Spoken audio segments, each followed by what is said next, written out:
గృహాన్ని బట్టి దేవుని మనము స్తుతించాలి. నాలుగవదిగా ఆరో ఆర్థికంగా దేవుడు మనకిచ్చిన ఆశీర్వాదాన్ని బట్టి దేవునికి కృతజ్ఞతాస్తుతులు చెల్లించాలి. చూడండి, ఆర్థికంగా ఎన్నో మంది ఎన్నో బాధలు పడుతున్న దేవుడు ఆ బాధలు మనకున్నప్పటికినీ వాటన్నిటి నుండి మనల్ని విడిపిస్తూ, మనకు సమయానికి సహాయం చేస్తూ, ఆశీర్వదించుచు నడిపించుచున్న దేవునికి మనము ఈ యొక్క చివరి సంవత్సరము, చివరి రోజులో ఆయనకు కృతజ్ఞతాస్తుతులు చెల్లించాలి. జీవము, ఆరోగ్యము, గృహము, ఆర్థికమైన ఆశీర్వాదాన్ని బట్టి దేవుణ్ణి స్తుతించాలి, కృతజ్ఞతాస్తుతులు చెల్లించాలి. ఐదవదిగా మన యొక్క రాకపోకల్లో దేవుడు మనకిచ్చుచున్న కాపుదలను బట్టి దేవునికి మనము కృతజ్ఞతాస్తుతులు చెల్లించాలి. ప్రతిరోజు ఎన్ని యాక్సిడెంట్లు జరుగుతున్నాయి, ఎన్ని మంది చనిపోతున్నారు మన కళ్ళెదుట, ఎన్ని మంది ఎన్నో యొక్క ఫ్రాక్చర్స్ జరిగి హాస్పిటలైజ్డ్ అవుతున్నారు. కానీ దేవుడు నిన్ను నన్ను మన త్రోవలో మనల్ని కాపాడుతూ నడిపిస్తూ వచ్చుచున్న దేవుడికి ఈ దినం మనం ఏం చేయాలండి? కృతజ్ఞతాస్తుతులు చెల్లించాలి.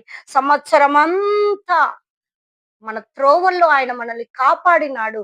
ఆయన కాపాడకపోతే నీవు, నేను, మనము ఈ రోజు లేము. కాబట్టి ఆయన కాపాడిన విధానాన్ని బట్టి దేవునికి మనము కృతజ్ఞతాస్తుతులు, వందనాలు చెల్లించాలి.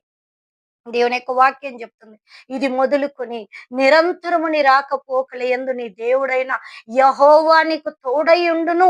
ఆయన ఇచ్చిన వాగ్దానాన్ని ఈ సంవత్సరం అంతా ఆయన మన జీవితంలో నెరవేర్చినందుకు మనం దేవునికి కృతజ్ఞతాస్తుతులు చెల్లించాలి. ఆరవదిగా దేవుడు మనకు కుటుంబములో ఇచ్చిన సమాధానాన్ని బట్టి మనం దేవునికి కృతజ్ఞతాస్తుతులు చెల్లించాలి. మనతో ఉన్నవారు ఎన్నో మంది రాయల్ ఫ్యామిలీస్ అయి ఉండొచ్చు, రిచ్ ఫ్యామిలీస్ అయి ఉండొచ్చు, డబ్బున్న వారు ధనికులు, వారి వారి కుటుంబాల్లో సమాధానము లేదు.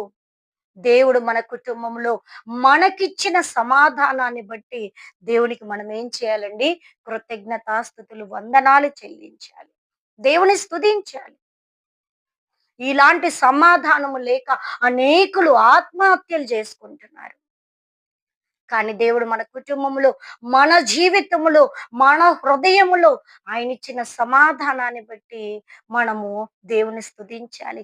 సంవత్సరం అంతా దేవుడు మనకిచ్చిన సమాధానాన్ని బట్టి ఆయనకు కృతజ్ఞతలు చెల్లించాలి.